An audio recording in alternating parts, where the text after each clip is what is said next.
প্রশ্নে জিজ্ঞাসা করেছে, এখন শিবু ও হারুর বয়সের সমষ্টি 50 বছর। 10 বছর পূর্বে হারুর বয়স শিবুর বয়সের 5 গুণ ছিল। এখন প্রত্যেকের বয়স কত? তা এখন কি বলে দেওয়া আছে না, সমষ্টি হচ্ছে 50 বছর। তাহলে বর্তমানে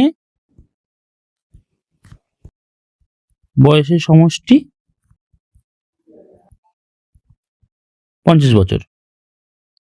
তাহলে 10 বছর আগে বয়সের সমষ্টি কত ছিল? 10 বছর আগে দুজনের বয়সের সমষ্টি ছিল কত ছিল না 50, প্রত্যেকের 10 বছর করে কম।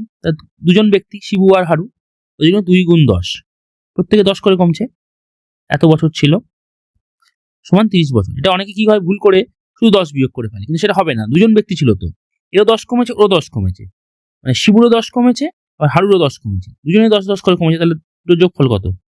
দুটো যোগফল হচ্ছে 20। তো ওই জন্য আমরা এই 20 বিয়োগ করলাম। 2 × 10 মানে 20।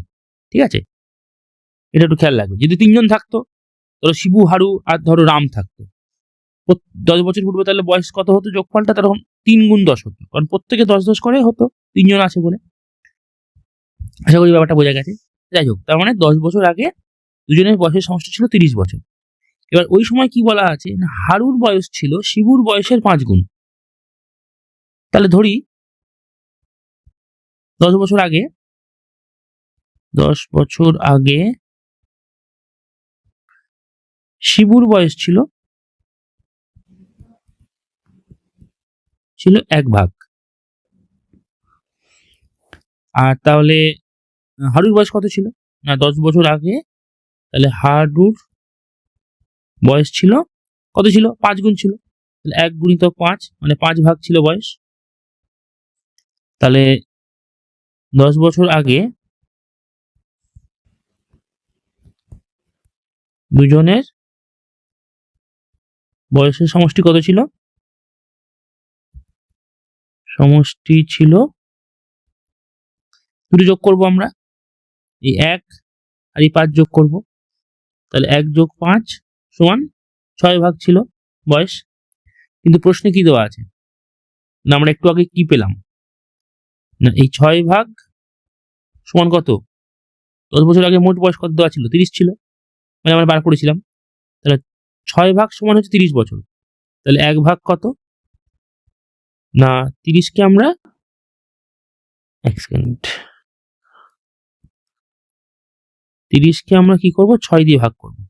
তাহলে 5, 1 ভাগ মানে হচ্ছে 5 বছর। তাহলে 1 ভাগ বয়স কার ছিল? 1 ভাগ বয়স ছিল শিবুর। যেখানে দেখো 1 ভাগ বার করেছিলাম। তাহলে 10 বছর আগে শিবুর বয়স কত ছিল? এটা ছিল শিবুর বয়স, কিন্তু সেটা কত?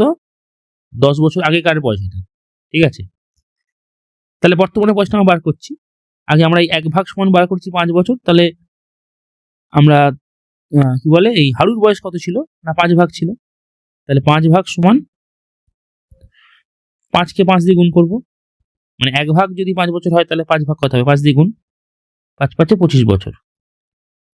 এটা ছিল হারুর বয়স,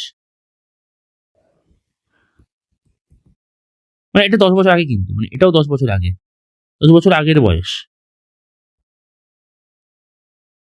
হারুর বয়স, মানে এটাও 10 বছর আগেকার, 10 বছর আগের। তাহলে এবার কি কোশ্চেনটা কি ছিল? এখন প্রত্যেকের বয়স বার করতে বলেছে। তাহলে করি। তাহলে শিবুর এখন বর্তমান বয়স কত না, শিবুর বর্তমান বয়স 10 বছর আগে কত বয়স ছিল? 5। 10 বছর পরে কত বয়স হবে না 10 দিয়ে যোগ করব, 15। আর হারুর বর্তমান বয়স কত হবে? হারুর 10 বছর আগে কত বয়স ছিল? 25। তাহলে এর সাথে আমরা কত যোগ করব? 10, কারণ 10 বছর পরে 35। তো দেখো, খেয়াল করো, এই দুটো যোগ করলে কত হচ্ছে? এই দুটো যোগ করলে দেখো আলটিমেট যোগফলটা কত হয়? 50 হয়। এটাই দেখো প্রশ্নে দেওয়া ছিল, বয়সের সমষ্টি এখন 50 বছর। তো উত্তর মিলল। আশা করছি বোঝা গেছে। ওটা জটিল কিছু না, শুধু একটা জিনিসই খেয়াল রাখা, যেহেতু দুজন ছিল তাই 10 বছর আগে তাদের বয়সের সমষ্টি কিন্তু 10 10 20 বিয়োগ করতে হবে, 10 বিয়োগ করলে হবে না। এটাই জাস্ট মনে রাখা, আর কিছু না। আশা করছি বোঝা গেছে। যদি কোথাও অসুবিধা হয়ে থাকে জানিও। ভিডিওটা দেখার জন্য ধন্যবাদ।